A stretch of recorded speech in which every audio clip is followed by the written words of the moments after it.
Scary things can happen on Halloween. The night starts to go wrong for one woman after she and her boyfriend have a fight.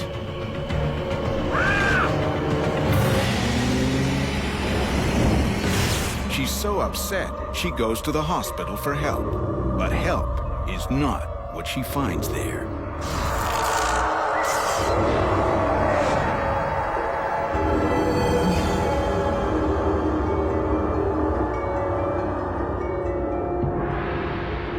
The next day, she calls a friend to say she's been the victim of a horrible crime.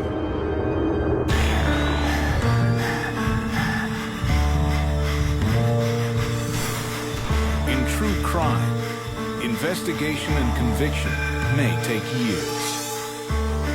But every detective knows that the crucial clue is always there, somewhere in the first 72 hours.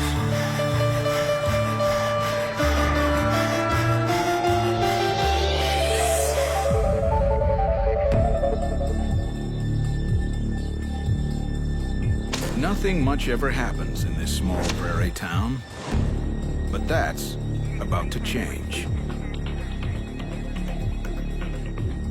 RCMP investigator Bill Hanstra learns a local woman wants to meet with him privately. Her name is Candace Fonagy. She was very straightforward in the interview, and she related to us what had happened on the 31st of October, 1992.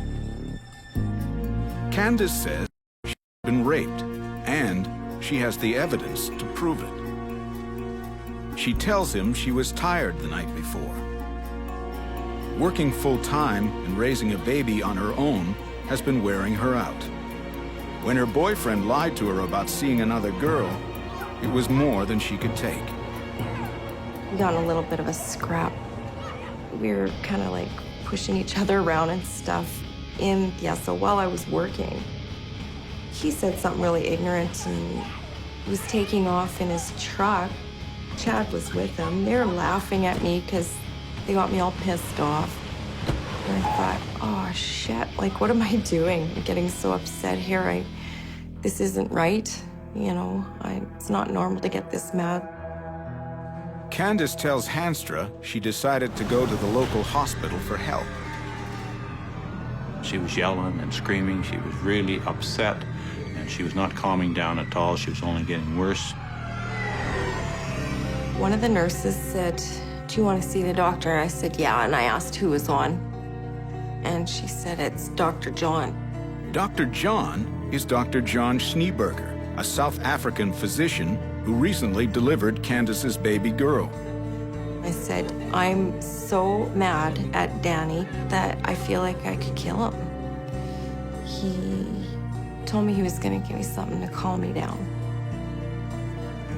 She related that she had been given a needle and placed on the examining table, and the doctor had left. A very short period of time later, the door had opened up.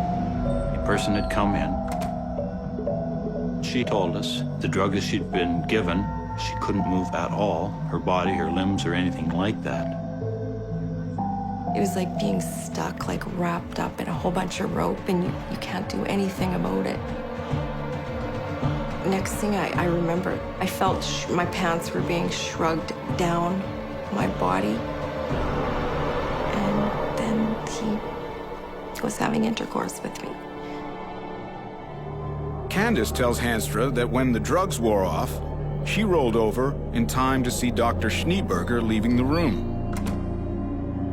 Hanstra is shocked to hear all this. John Schneeberger is a highly regarded member of the community.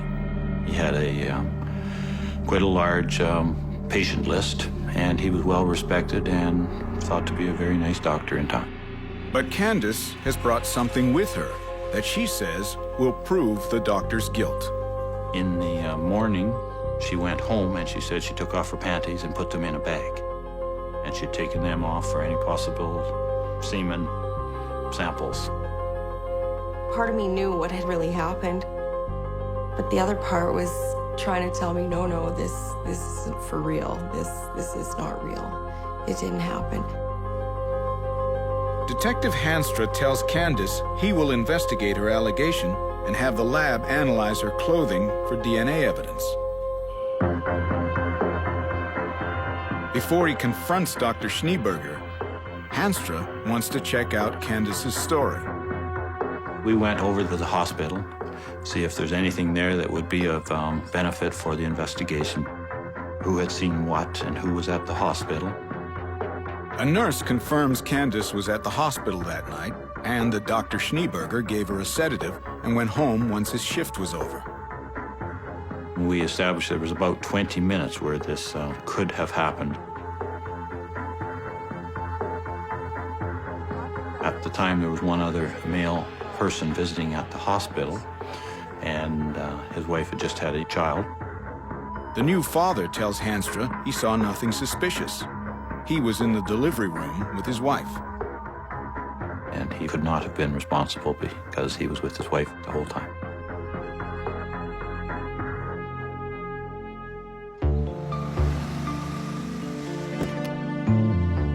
The only other man at the hospital that night was Dr. Schneeberger. Detective Hanstra needs to speak with the man Candace has accused. He's greeted by the doctor's stepdaughter, Amanda, and his wife, Helen. Hanstra asks to speak to the doctor alone. At that time, we questioned him about the allegations that Candace had made about him sexually assaulting her at the hospital. And he said that it wasn't me. I would never have done that. The doctor tells Hanstra Candace was hysterical when she arrived. He did say that she had been administered a drug by the name of Versed. Versed is a drug that they administer to calm and sedate people. Once he managed to get Candace calmed down, Dr. Schneeberger says he finished his rounds and went home. He explains Versed can produce hallucinations and also suggests there may be an ulterior motive for Candace's allegation. His idea is that she was probably after his money, or she had an infatuation with him as a doctor because he was a good-looking fellow. At the end of the interview, they had asked him for a sample of his DNA.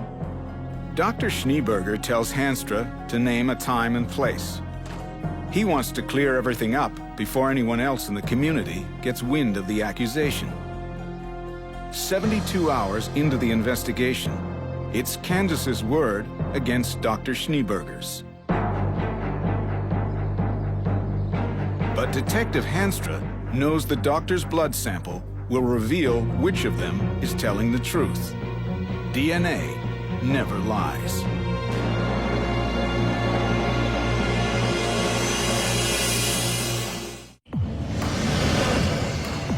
After Candace Fonagy accuses her family doctor of sexual assault, police ask him for a blood sample.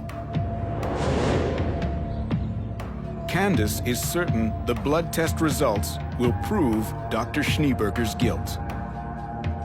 I knew that it was a match. I knew that he was going to be convicted and then everything would be over. The comparisons were made between the semen samples from Candace's panties and the blood sample from Dr. Schneeberger, and the two of them were not consistent, meaning it was not Dr. Schneeberger.